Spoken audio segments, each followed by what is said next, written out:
Mesdames et messieurs, bonsoir et bienvenue à ce rendez-vous de l'actualité sur la télévision de la famille. Au sommaire de cette édition, ouverture des deuxièmes journées parlementaires du groupe Boukinlim ce jeudi 24 septembre à Ouagadougou. Bienvenue à toutes et à tous. Placé sous le thème « Contribution du groupe parlementaire Boukinlim à la stabilité institutionnelle et à la mise en œuvre du programme présidentiel sous la 7e législature », les deuxièmes journées parlementaires de l'année 2020 du groupe Boukinlim se sont ouvertes ce jeudi à Ouagadougou. Gédéon Tapsoba pour plus de détails. Le 30 décembre 2015, le groupe parlementaire Boukinlim a été constitué et composant de 15 députés issus de 8 partis politiques. Il s'est positionné sur l'échiquier parlementaire comme une force et un sanctuaire de réflexion et de propositions d'idées novatrices pour un Burkina nouveau. Nous avons voulu en réalité faire un bilan pas exhaustif, mais un bilan qui nous permet de dire que les députés que compte notre groupe, qui sont au nombre de 14, issus de 8 partis politiques, ont joué véritablement leur partition au cours de cette législature. Et cela a un sens profond parce que nous avions participé au vote des lois, nous avions participé surtout au vote des lois, de certaines lois emblématiques, et nous avons également et constamment accompagné le gouvernement donc dans la mise en œuvre du programme du président du Faso. Et pour nous, il était opportun, actuellement que nous sommes en fin de mandat, de le dire, de partager cela avec les militants donc, de nos partis et également à l'ensemble du peuple burkinabé. Tant que cette stabilité est au-delà de toute supputation superficielle et aurait permis l'adoption de plusieurs instruments administratifs, institutionnels et juridiques. Cela modernise notre administration et protège les citoyens vis-à-vis des menaces existentielles et remplace la nation burkinabé. Pour les échéances électorales de novembre prochain, la coalition des organisations de la société civile lance une campagne intitulée « Agir contre les inégalités ». Cette campagne vise à contribuer à la réduction des inégalités par la prise de décision politique dans ce sens. Le concept a été présenté aux hommes et femmes de médias. Delphine Banissi et Jonas Tondé pour le compte-rendu. Contribuer à réduire les inégalités entre hommes et femmes, nantis ou non, par la prise de décisions politiques inclusives, c'est l'objectif principal de cette campagne intitulée « Agir contre les inégalités » portée par une trentaine d'organisations de la société civile réunies en une coalition. Cette campagne s'étend sur la période pré-électorale, électorale et post-électorale. La coalition compte à travers ses plaidoyers influencer les candidats aux élections présidentielles afin de prendre un engagement public sur le phénomène. Notre coalition d'organisations de la société civile et d'ONG, réunie autour du secrétariat permanent des organisations non gouvernementales, du balai citoyen, de la Confédération paysanne du Faso et de l'Association des femmes juristes du Burkina Faso, avec le soutien de Oxfam au Burkina Faso, s'est engagée dans une campagne de plaidoyer pour réduire ces inégalités dans notre pays. Cette campagne vise à influencer les candidats à l'élection présidentielle de novembre 2020 à travers un engagement public à réduire les inégalités une fois qu'ils sont élus.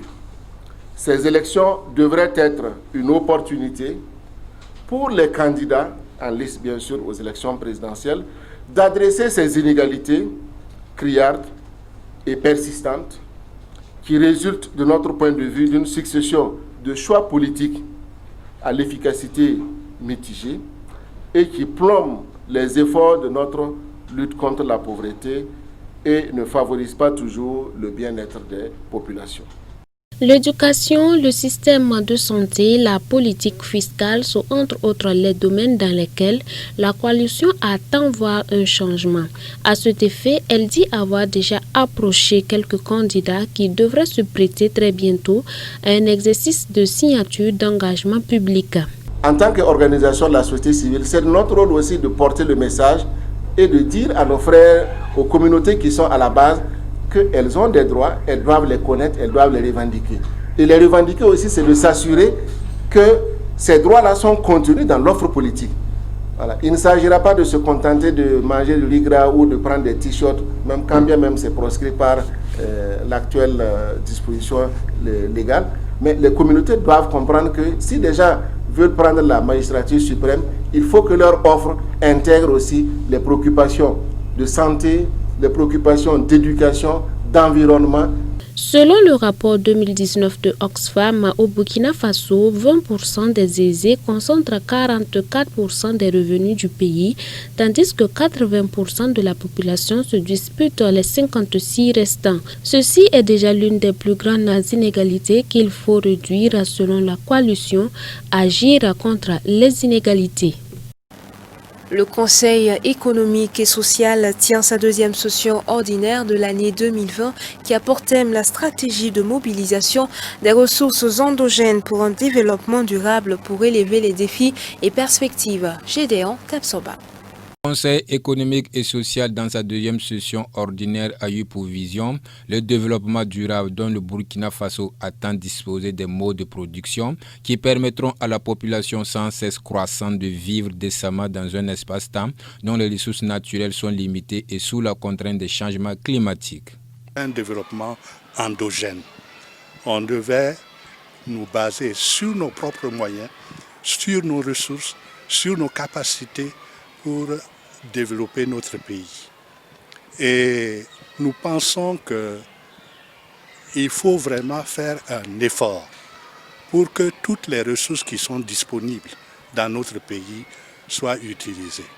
Vous savez, comme on le dit, la main qui reçoit est toujours en dessous de la main qui donne.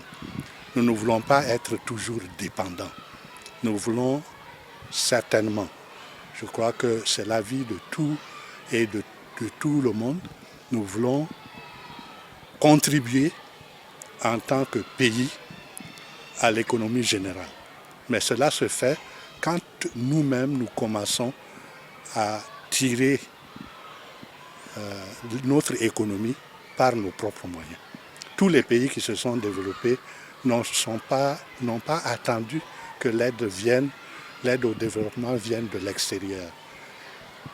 Il a fallu que nous trouvions nos propres ressources, que nous utilisons très bien ces ressources-là et que nous participions ainsi à notre propre développement. Le contexte actuel du pays se caractérise par la multiplication de manifestations des organisations de travailleurs pour l'amélioration des conditions de vie et de travail au regard des mesures adoptées par le gouvernement pour élargir l'assiette fiscale. Pour cela, l'État doit se préoccuper de la situation socio-économique, sécuritaire et sanitaire. Actualité internationale à présent. L'Union européenne refuse de reconnaître Alexandre Loukachenko comme président du Bélarus après que celui-ci ait prêté serment secrètement. L'Union européenne refuse de reconnaître Alexandre Loukachenko comme président du Bélarus. L'annonce a été faite ce jeudi au lendemain de la prestation de serment inattendue du leader pour un 6e mandat consécutif. Dans un communiqué, le chef de la diplomatie de l'UE a estimé que les élections du 9 août n'étaient ni libres ni équitables. Le président polonais a lui aussi critiqué la posture du leader bélarusse. Au nom de la solidarité, nous devrions tous parler d'une seule voix et exiger que les droits de l'homme fondamentaux soient respectés tant au Bélarus que dans d'autres endroits du monde. La répression des opposants politiques, les détentions massives de manifestants pacifiques ou les actes de violence et de torture qui leur sont infligés ne peuvent être tolérés dans aucun État. La prestation de serment d'Alexandre Loukachenko a provoqué une nouvelle manifestation de l'opposition à Minsk, réprimée par la police à coups de canon à eau et gaz lacrymogène. Des dizaines d'interpellations ont eu lieu dans la capitale. De son côté, le leader bélarusse balaie les critiques des pays occidentaux. À propos de la prestation de serment d'hier, ils se sont sentis offensés par le fait que nous n'avons pas dit aux Polonais, aux Lituaniens, Ukrainiens ou aux Tchèques ou à quiconque que nous organiserions cet événement. À mon avis, en vertu des lois du Bélarus, nous ne devrions avertir aucun État occidental et de manière générale, personne. C'est une affaire interne de notre pays.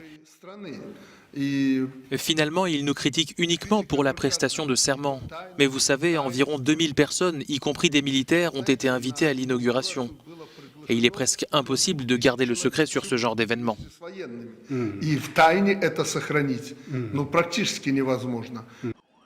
Le Royaume-Uni, les États-Unis et le Canada ont annoncé préparer des sanctions contre le régime bélarusse.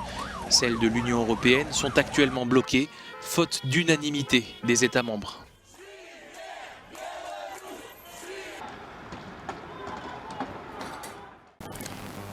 Hécatombe de dauphins pilotes en Australie. Les sauveteurs ont annoncé mercredi la mort de plus de 400 dauphins pilotes coincés dans une baie en dépit d'intenses efforts pour tenter de les sauver.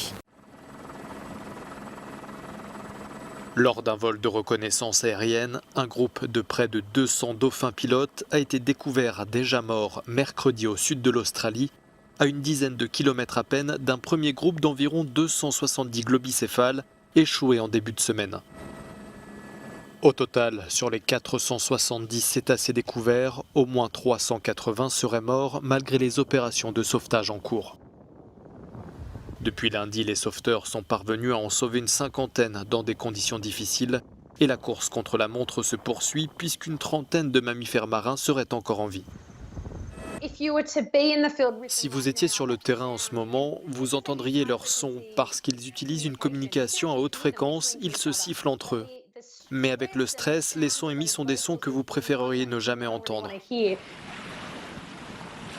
Cet échouage dans une baie reculée de Tasmanie est le plus grand jamais enregistré sur l'île et certainement le plus important de l'histoire de l'Australie. Les causes de ce phénomène demeurent inconnues, même pour les scientifiques qui l'étudient depuis des décennies.